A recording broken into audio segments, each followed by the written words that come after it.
Dear students of class 10A and 10B, in my civics class, all of you are welcome. Some points I have mentioned in the book. As per the points, I am going to clarify the subject matter. Now try to understand. All of you join.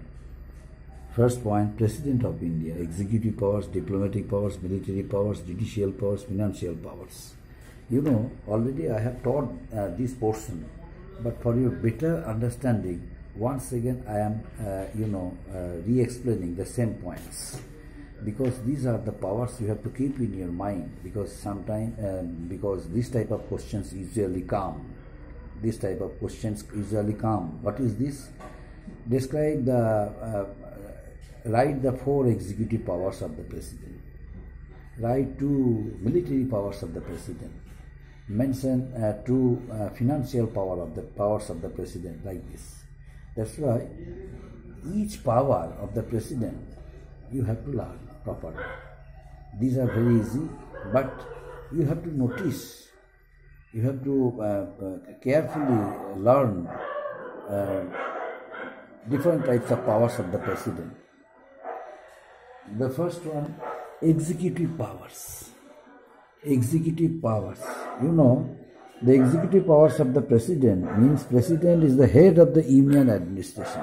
The president is the head of the union administration, and not only that, the president, you know, he is the head of all executive orders, and all executive orders are issued in the name of the president. The president appoints all the officials of states, all the officials of center, and centers like Prime Minister, the Council of Ministers. They all are appointed by the president. The president appoints the judges of the High Court and the High Courts and the Supreme Court. The president appoints the Chief Justice of the Supreme Court, the Chief Justice of the High Court. The president appoints Auditor General and Comptroller General. The president appoints, a chairman of election commission, chairman of planning commission, chairman of different commissions are appointed by the president. The president appoints them, and at the same time, the president also dismisses them. Now, how? Whenever any allegations are brought against their name that they are unable to shoulder responsibilities as per the Constitution of India, and the impeachment proposal is brought against their name, in that case president suggests them, president advises them to resign. And whenever chances are given to them, if they are able to prove it, it is all right, he is innocent, in that case he will continue his work. And in that case, he does not resign from his posts. But eventually, the president provides this opportunity to prove. Otherwise, earlier this system was not introduced, and there was no system of impeachment. There was the system of impeachment was there, but there was no scope for proving themselves to be innocent. But after a few years later, after some recommendations being done by the by the responsible dignitaries of center, with the consent of the Prime Minister, President, finally it is decided that the person who will be blamed, the person against whose name the impeachment proposal will be brought, the person has to be given a chance to prove whether the impeachment proposal brought against his name is right or wrong. Anyway, so these are the, they are appointed by the president. So these are the executive powers of the President of India. The president, president control over the state governments. It is also his executive power. He controls over the state governments. Like union government may give necessary directions to a state under the advice of the president, and during president's rule, the entire system of the state is controlled by the president himself. Union territories and border areas, administration of the union territories and border areas, it is also the responsibility of the president. The administration of the union territories and border areas is the responsibility of the president. Its administration is the responsibility of whom? Of the president. Now, next point, diplomatic powers. The president has the power to appoint Indian ambassadors to other countries. The president receives the ambassadors of different countries of the world, and the president discuss some diplomatic points with some foreign ambassadors. It is his right, but in that case the president consults the Prime Minister of India, or Prime Minister is asked to meet him, and if they need to discuss some issues with the foreign ambassadors, the president can do. All treaties and international agreements and are signed in the name of the president, and the president represents India in the international conferences. The president can deliver speeches in order to glorify the image of a nation like our country, India, and in that case the role of the president is very important. And next one, diplomatic power completed, the military powers. Next powers of the president, military powers. Military powers. The president, is the supreme commander of the armed forces. He appoints the chiefs of the three wings of our armed forces, like airways, and military airways, airbase, and waterways. Everywhere the forces who work there, the forces are there to protect our country. They all are appointed by the president. They like the chiefs, the three wings of the chiefs, armed forces, subject to certain rules and regulations. Each and every part of discussion is done by the president, and they are supposed to contact the president. President advises them. The president has the power to make declaration of war and peace on the advice of the Prime Minister, Council of Ministers. The president may suggest some, ideas in pursuance of signing peace treaty, in pursuance of declaring war under such circumstances where political tension is there and there is a possibility of being attacked by foreign countries. The president may suggest to declare war, and when the peaceful environment is there and the opponent is likely to sign peace treaty, in that case, in consultation with the Prime Minister, the president can sign the peace treaty, or the president can suggest them to sign peace treaty. So these are the military powers of the president. The next one, judicial powers of the president. Judicial power. The president is not answerable before the court of law for the exercise of powers and duties and responsibilities of his office. The president, this post is honorable post, is the not administrative head of the country, but nominal head of the country, but at the same time, the president is the constitutional head. Being the constitutional head of the country, the president is not answerable before any court of law for exercising his different types of powers. Now, second point, no criminal suit can be initiated against the president during the tenure of his office. No suit filed, no criminal suit filed, no criminal suit can be initiated against the name of the president during his tenure. And next one, the president has the power. The president has the power to grant pardons, and to respites or remissions of the offenders. Usually, some offenders who are declared offenders by the courts, and write a petition for the president requesting him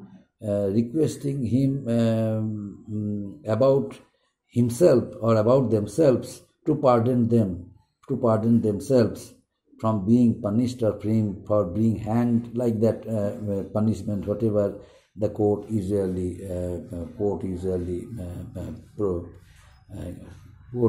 made for them.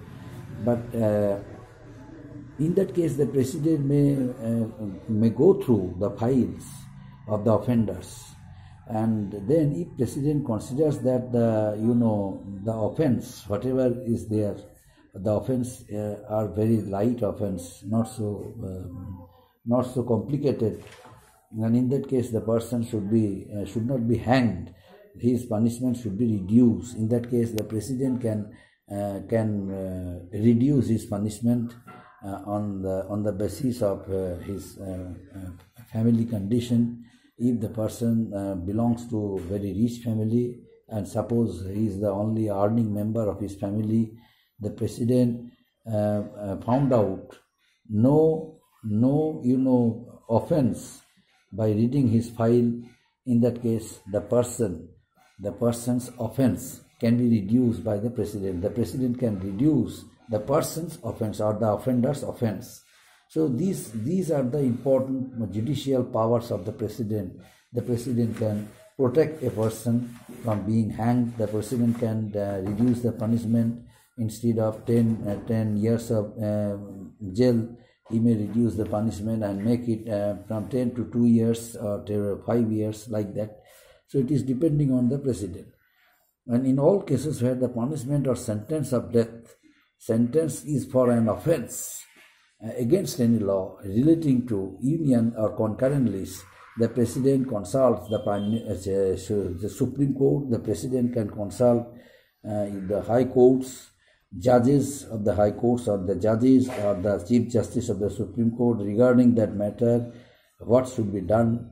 If the matter is related to complicated laws, the president may discuss the Chief Justice of the Supreme Court or judges of the high courts. And in that case, another case, the president can change, as I told you earlier, the president can change the death sentence and protect the life of any person who belongs to a very poor family, having only one earning member of that family. So these are the judicial powers of the president. Now, financial powers of the president. What are the financial powers of the president? Financial powers. The president has some financial powers. The president can discuss the finance minister regarding any issue, regarding any financial crisis. The president can suggest certain policies by forwarding it for the financial department and for the finance department, and finance department may accept it, but may not accept also. But it is depending on the nature. It is depending on the situation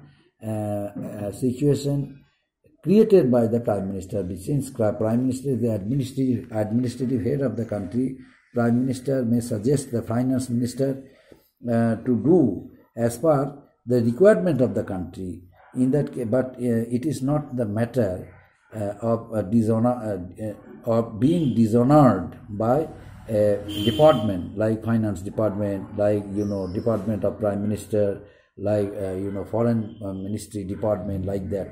So in order to avoid being dishonored, the president does not take any initiative which is not a part of the constitution. In that case, the sensitive issues are avoided by the president, and both by the president and council of ministers and prime minister. And in that case, the president, another point is that is also important, that is finance power of the president. The president discuss the president ask the states to submit to send their money bills. because money bills are passed in both the two houses of the parliament, in the Lok Sabha and in the Rajya Sabha. But some states they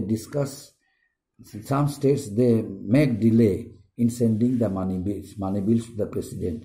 In that case, the president can ask them to send their money bills as early as possible. Money bills can be introduced only on the recommendation of the president.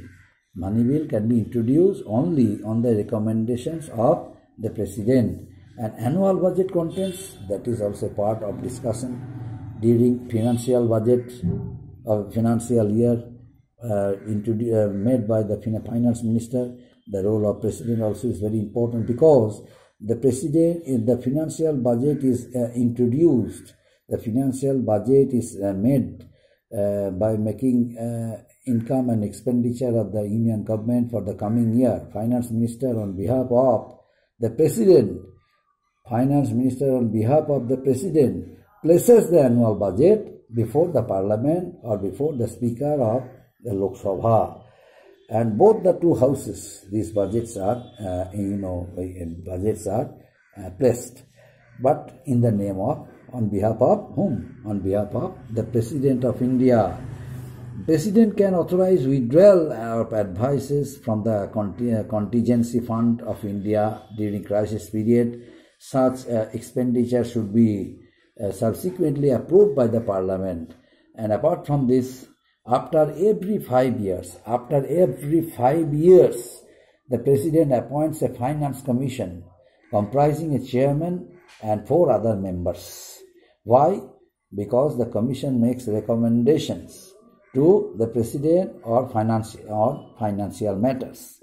Whenever the president remains in the dark about the financial condition of the country, the Constitution of India has made one option for the President of India to appoint a finance commission after every 5 years, according to which the President, after every 5 years, appoints one finance commission. That finance commission comprises of 4 members along with 1 chairman. And the commission makes recommendations to the president regarding financial matters, financial crisis, and it is done only for the conveniences and knowing of the president. It is done only for the informations of the president. So these are the financial powers of the president. Up to this, my dear students. Thank you.